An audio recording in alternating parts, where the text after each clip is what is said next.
don't hold back, because man, when you hold back, most of the time the enemy begins to lie to you. And that's why you guys gotta speak up. We gotta speak up, and we gotta say something. Just to drown out the lies of the enemy. And right now we're gonna go ahead and turn to Matthew 4.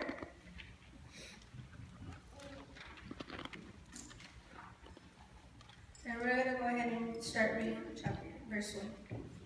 It says, "Then Jesus was led by the Spirit into the wilderness to be tempted there by the devil. For 40 days and 40 nights he fasted and became very hungry. During that time the devil came and said to him, 'If you are the Son of God, tell these stones to become loaves of bread.' But Jesus told him, 'No, the scripture says, people do not live by bread alone, but by every word that comes from the mouth of God.'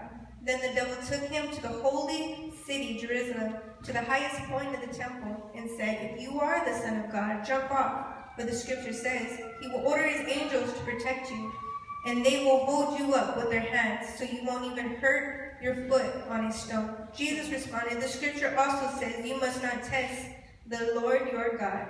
Next, the devil took him to the peak of a very high mountain and showed him all the kingdoms of the world and their glory. 'I will give it all to you,' he said, 'if you will kneel down and worship me.'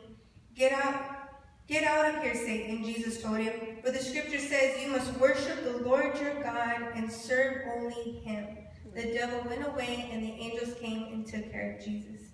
Amen. And for our last classified questions that we have, go ahead and open them.